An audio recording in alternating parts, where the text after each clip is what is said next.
Hello, and welcome to our December episode of Hingham Happenings. I'm your host, Katherine Collins. Let's take a look at what's coming up on this episode. An author stops by the library to discuss America's historic relations with the Philippines. The community helps to build a playground at Crest Field. The South Shore Conservatory held its annual jazz festival. The South Street Gallery opens an art exhibit to benefit World's End. Old Ship Coffee House off the square hosts headlining act Pika Sing.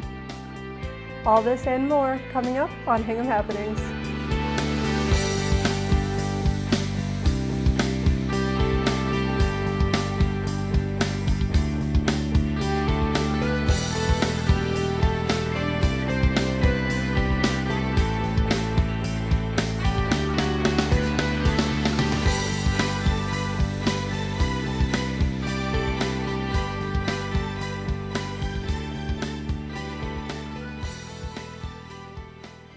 Teacher, historian, and author Jennifer Halleck made a special presentation at the Hingham Public Library about how America's experiments and interests in the Philippines have shaped the U.S. today. Mrs. Halleck also spoke about her published works, all influenced by her experiences in the Philippines and her knowledge of its history.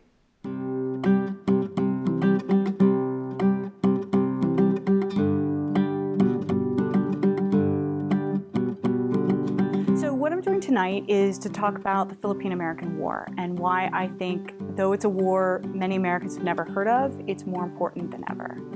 And I think it shaped a lot of our debates that we see today in this election season, whether it be trans-Pacific trade, immigration, use of military force, other economic integration issues, nation building. And we've seen these things before, they've come up before. And in fact, this war, I think, shaped America and launched it into the American century. We were lucky enough that Jennifer contacted our director, Linda Harper, who is always very good about letting us know if there looks like a possibility that something might be interested in the Hingham community. So I read her description and visited her website and looked at the book that she had written, and it just seemed like a topic that would be of interest, mostly because it's not something that you hear about very much, and it's always wonderful to have an author come as well to the library and talk about her books. I have been sending out announcements and query letters to different libraries to see if this was something that they would be interested in, that their clientele would be interested in. And Terry Burke contacted me and said that they would, and so I was very excited. My aunt and uncle live here in Hingham, so it was fortuitous. I learned so much tonight about this time period that I hadn't really studied very much. I also really enjoyed our speaker. She was very engaging. She's a high school teacher at a boarding school in Groton, and she is, you can tell she would be quite a popular teacher to her students because of her enthusiasm, her knowledge, and her engaging presentation. She had slides and anecdotes and a lot of personal stories. When we moved to the Philippines, my husband had lived there and worked there previously, and so we had traveled there, but we moved there, and I was working as a teacher there in an international school. From that experience of teaching history in a place that shared a history with the United States, that was interesting to me, and so I began to research both for my novels and for the classes that I taught. I taught a course in the history of Southeast Asia, and so I was interested in how the United States had behaved as a colonial power and how that compared to other European powers in Southeast Asia.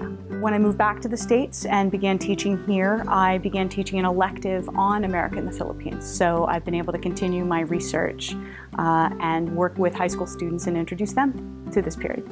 I think a lot of people don't realize that we had an overseas empire. They might not even know where the Philippines is. They might not know that it was an American colony. And if you're reading the news today, you're finding out that, in fact, it is important to us. And the newly elected president of the Philippines, Rodrigo Duterte, is trying to maybe exert a little bit more independence from being under political sway of the United States and get out of the U.S. orbit and steer a more independent course. And I think Americans are surprised. Why wouldn't they want us there? Why wouldn't they want, to be our best friends? And for them, it's a lot more complicated than that. There's a lot that's happened that they're very aware of. Even if they still love us, they're still aware of this history. And I think it Americans should be more aware of that history as well. I think it would help our relations with the Philippines, and the Philippines is becoming very important to us in Asian politics, particularly in the South China Sea issue.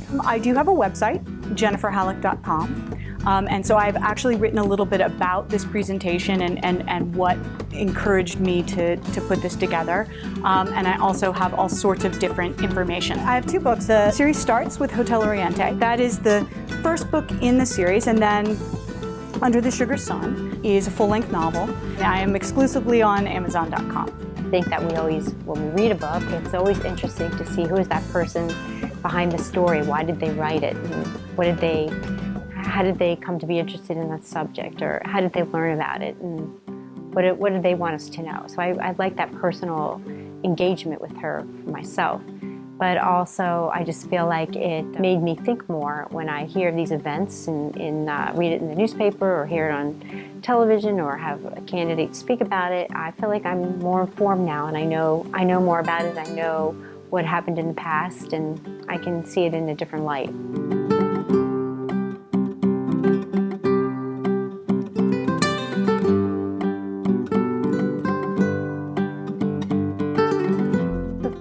Civic Association volunteered their time to help build a new special needs playground at Crest Field.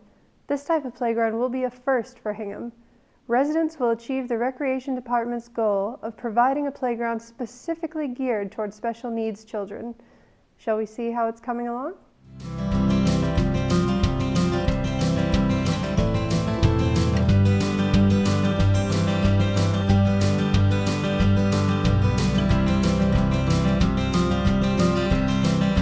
Today we are doing our community build portion of a brand new playground at Crest Field. So we've each been tackling it in little projects at a time and assembling the pieces of all the play structure. The swing set portion is up, and in the next couple weeks the rubber floor surface will be put down. Karen and I both were involved in the early stages of presenting the idea to the Community Preservation Committee along with Hingham Rec Department, asking the town to help to build a newer and better playground here. So we have a board that handles neighborhood functions. We have a social, we have a Christmas party, and then we also have a group of people that handle different things that come up in the neighborhood. Like when people pass, we have a support system for things like that. And just different political things that come along that need to be handled. We have people in place that can help out and take care of things. And when we wanted the new playground, the board was in place to rally for that. It's so fun to be out here on a beautiful day, and the weather's nice and there's kids playing, and you can already see that it will definitely be utilized. So the other playground was small, it wasn't really up to code, and the ground was unlevel, and there were parts that just weren't accessible to either a child or a parent or caregiver with special needs. So 2 years ago, I spent time with Mark Thurell at the Hingham Recreation Department, and we worked on the design of what we wanted down here. The playground had been kind of left behind, and the basketball courts have had these small toys that we've always called the land of misfit toys down here at Crest Field. So we've wanted to clean up the area and make this park a much usable and a friendly place for parents to bring their kids. We ended up getting that passed through successfully. Everybody was on board with bringing a new playground that's going to be handicap accessible and going to be used by kids for many years to come. And it's going to be a great place for kids and parents to come down and play and enjoy the park. When we first went to the Hingham Recreation Department, they had mentioned to us about getting some ideas from our neighborhood on the types of apparatus that we wanted on the playground. Swings, things to climb on, things that could be interactive, music, and just hands-on type things. So we went to a couple playground manufacturers to get some ideas and books, and we sent that out to all our members of Farm Hills, and folks gave us feedback on things that they really wanted, things they didn't really care for, and then we kind of pieced it together and then brought it back to Hingham Rec and back to the CPC for their approval. That basically was done at the end of last year with some minor adjustments, and then everything got ordered and we're getting it all put together today. My husband gave this park to the city. It's called Cress Field because that was the name of his aunt and uncle, Herman and Elsa Cress, who lived on this property. We said that we would provide the labor from our neighborhood association. Then the sign-up sheets came out, list of tools you're supposed to bring. It's just neighbors getting to know neighbors who you ordinarily wouldn't because you don't necessarily live on their street, but your kids are playing with each other because they're all on the same school bus. So it's a community. This is actually the only park where the small children come. So putting this equipment in this park was very appropriate. Gives them a place where they're safe with modern stuff rather than the cast-offs of other things. And for some kids who have sensory disabilities, there are panels and things that actually will feed to those particular children, as well as servicing any other child. One great factor is it saves on your budget because we're not hiring an installer to do all this work. So there's a big cost savings by having a community build. And the second is just the involvement of the community. Parents love to come out here, put this together, and tell their kids, hey, we built this for you. And then the kids, have that connection to the playground. We're so excited and we're thankful for the Hingham Rec Department's involvement and the CPC's support, and think that this will just be a really nice addition to our neighborhood. So all the kids think it'll be done today, so they were a little disappointed when they couldn't come down and play tonight. But yeah, it will be really fun to have a big celebration.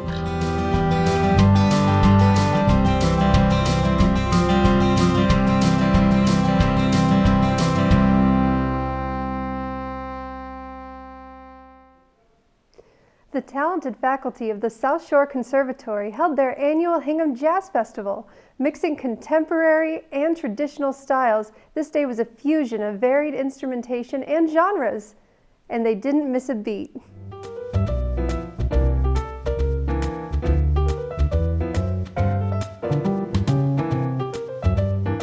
Today's the South Shore Conservatory Jazz Festival. So they had a brunch in the big amphitheater for like a jazz brunch, which I played at with a quartet with all professors. And then there's various performances all throughout the day. I came with my trio.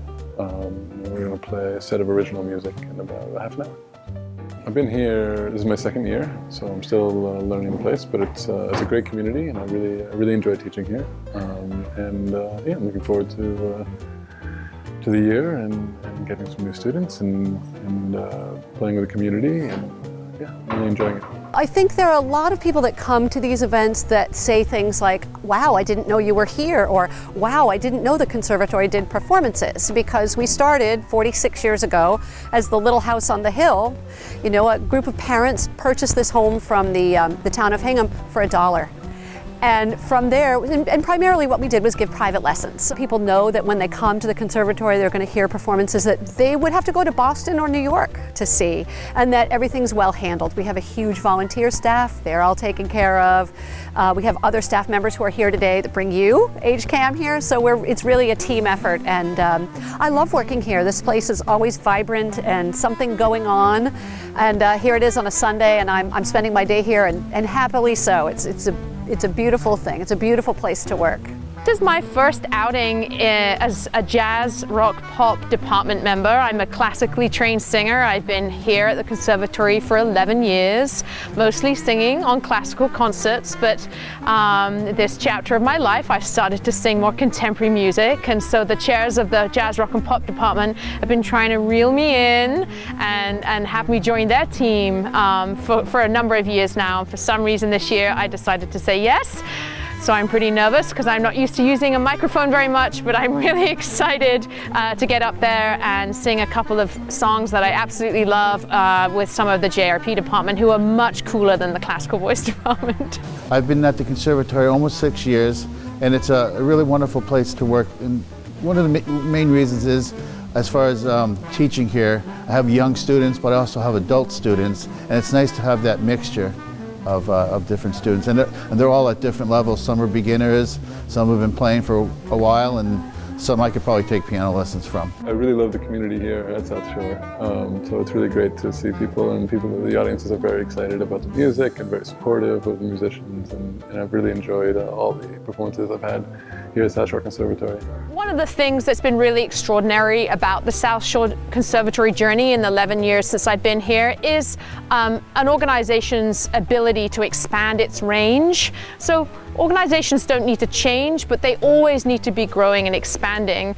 And 10 or 11 years ago, we really were known as a school that largely gave traditional music lessons. And here we are 11 years later, and we're on a third Jazz Rock and Pop Festival, and it brings in a whole different group of people to our building who lets them know about all of the incredible things that we do here at South Shore Conservatory. So I'm just really proud to have been part of the journey of helping South Shore Conservatory to expand its range over the years. Number one, it's performing with the great faculty that is here. They're all great, you know, and we don't really get a chance to perform together too often. Every once in a while, we'll get a gig, 3 or 4 of us around the area. But as far as collectively, with all 10, 12 people, however many are going to be here today, it's a great thing to hear the arrangements that people bring, the songs that people bring. Because even though we're kind of in the same department, we all have like different tastes and styles that we really like to play, and everybody brings to the table kind of what they like and what they're best of. It's a beautiful place, very warm and welcoming people, and a lot of our concerts are very casual. So people should know that too. I'm dressed for the outdoors today, but many of our concerts are quite casual. They can come and stay for an hour, meet other people who like what they do, and I think for somebody who might be a little hesitant about coming to a performance, that would be a good thing to know. You don't have to go to the BSO to have a great performance. Just thanks to all the people that support the South Shore community. And I would also like to add, no matter what kind of music you like, go hear live music, because if people don't go hear live music, there's not going to be places for musicians to play.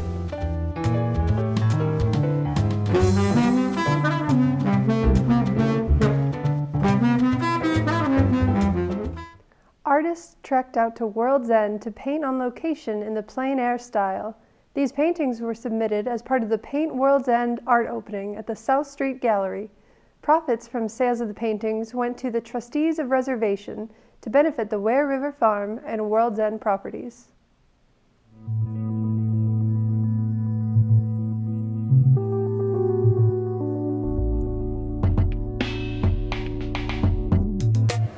Tonight we have an opening of a new exhibit. It's an exhibit of paintings that artists created within this last 1 week, and they were all in World's End. So all of these paintings capture different scenery in World's End. One major thing is when I initiated this gallery 16 years ago, the premise was that this was going to be a gallery where plein air artists would be able to show.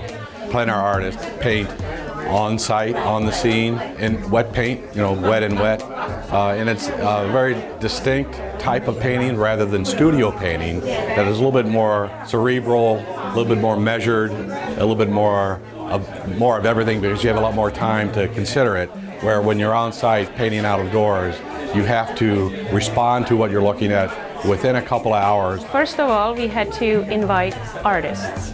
We had to ask them, would you like to be part of it? Would you like to go out there and paint? And because we got a good response, many artists were interested. Then we started talking about details like framing and sizes of the paintings. And we also, of course, discussed this event with the trustees of reservations, because a big chunk of the proceeds is going to the trustees to benefit World's End and the Ware River Farm. So we were in touch with them. They knew about this, and they actually allowed artists to drive in World's End. I love to go to World's End because in one geographic area you can have ocean venues, you can have rock venues, tree venues, field. There are structures you can paint. There's a real variety. For such a small place, there's a real variety of subject matter that you can put into a painting. And I end up going to World's End maybe once a week to harvest a painting But it is a very unique place. And the other thing about World's End is it's a private place, so you can set up and work for a couple hours without substantially being disturbed, and you can really concentrate on what you're trying to do. Well, I attribute one I created this week, and also a second piece that I did about 3 years ago at World's End that was done really quick. The other one I did this week, I was able to spend some time on it because it was consistent light. And I didn't have to chase the shadows that the sun was creating on the landscape. Because it's a plein air event, we all hope for the sunny days, but I was kind of happy that it was raining, because sometimes when you have a rainy day, you get a little bit more emotional quality to your work, and you get a little more atmosphere. Because in this part of the country, everything is so crystal clear that it's really hard to get that kind of moody atmosphere. So I was kind of happy that it was a little rainy for this show.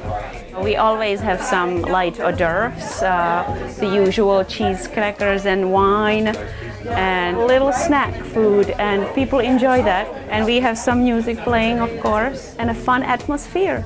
I found that it's been a real outlet for not only the artist community, but for people to come to our openings. And we have our openings normally on a Friday night from 6 to 9. So I find that people either go out to dinner and come here for an opening, or come to the opening and then go out to dinner. So it kind of fills a Friday night void for many people. And it also gives an element of an ongoing cultural aspect to the square, which is healthy, I think, for a town to have. Because the quality of the show is so high, it's really a good showcase for this gallery to show the quality of work and artists that they show here. I think that people need to get more involved in the arts, and there is such a high caliber of artists around here that shows like this are necessary to kind of bring the community and get them involved. So we have a website that we post everything on, and then before every event we get into the Hingham Journal, the Patriot Ledger, and we have mailers that we send out. So there's as much notification as you can possibly come up with, and if you have any other ideas, let me know. So it's very unique. There are not a lot of galleries like this around. I think you might have to go to the North Shore to some of the nonprofit art associations to see a similar kind of grouping of artists, but this is a very unique gallery. People can just chit-chat and meet new friends and have a glass of wine.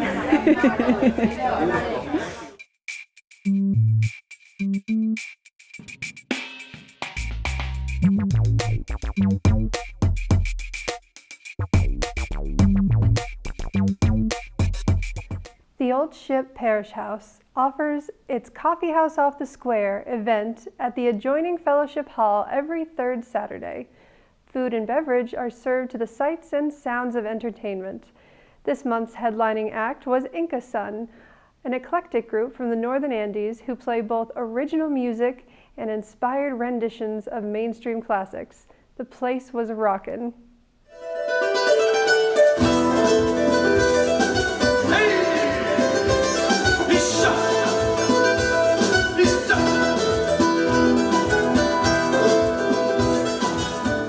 Tonight we're having the return of Pika Sing after probably 10 years, I'm not even sure. It's one of our favorite groups and we just haven't gotten back to them. So it's a monthly, third Saturday of the month from September to May event, and it's typical. We did different groups, but tables, a few chairs, coffee and desserts for $1, $15 at the door, which is more than it used to be, but it's less than many places. We go by volunteer efforts. If somebody comes early, help set up chairs and set up tables and move things around to get it free. So you can save $15 by putting in an hour's work. And it started out a long time ago as a fundraiser for Central American relief during the Contra War, which was such a shame. Now it's for the Unitarian Universal Service Committee, which has projects worldwide on human rights and health and a lot of good works. So it's a fundraiser and a musical event. And you can argue, which is it? In my mind, it's a musical event, which also raises funds. Some people say it's a fundraiser and it has music. But we pretty much keep a balance. In the spring, March, April, we talk about all the groups we've had before, who we haven't had, who we'd like to have. And then Eric Cornetta, who's doing the sound, and a couple other people myself, call out their commitments, send contracts, and just go back and forth so we don't double go one night and go over the next night. I do not know Pika Sing. I've heard of them for years. People have asked us to have them back, so that's a good sign. And we should see a good turnout as a lot of people have asked for them. We have a coffee house here 9 months of the year, from September to May, kind of like the school year. We take off for the summer, and we also try to share nice music, and we make money for the Unitarian Universalist Service Committee. So it's both sharing the music and making money for a cause. We try to do them both, and the church is very nice about letting us use their space. We try to have variety at the beginning, people that are around here, to give them a chance to perform before people, let the people hear what they sound like, and let them get a feel for what it's like to play for people. A bad night is 45 people, a good night is 150. The room legally can hold 200, but it's impossible to move or breathe. So we're happy with 150 or so. And some nights the band gets paid a percentage of the door, so a big turnout is really important. Some nights it's a flat fee. But we have a decent audience. Some people come all the time, local people. Some people come for a particular group that they particularly like. We're going to be performing, of course. It's going to be a 2-hour show for these beautiful people. And we're going to be basically bringing all the tradition from the Andes, you know, we're going to put our concert in one whole performance. I hope they are going to remember the group and our music, because that's all our purpose. And I think it's benefit in order to, I would say, to try to know something different, you know, and this type of music is different because the type of instruments we play are made from bamboo, and the sound is totally very, how can I say, very impact in the audience. So we have different type of variety of music. So I think we can teach them a little bit of the Inca culture, you know, basically. You know, to be attuned with the audience once, at the same time to try to introduce things like Pika Sing that a lot of people haven't heard. A few have heard them and like them passionately, the others don't know what we're talking about. So they should come tonight. It's a non-profit seasonal musical event founded in the early 80s, I think, probably as a protest against the Contra War in Central America. And it was, at the time, it was a benefit for Central American relief.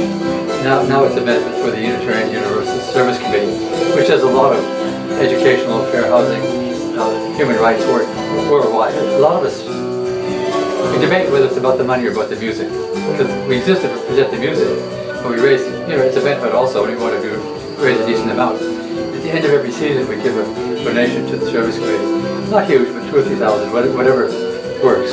Follow the Hingham Journal, which gives very good coverage of our events. Check the Pika website, which will give you our events and other events. But the thing to remember is the third Saturday of the month.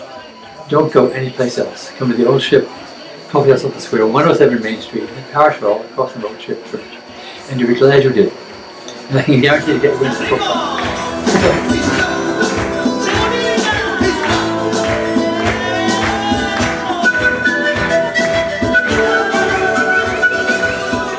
That's all for this month. Tune in next time for another exciting episode of Hingham Happenings.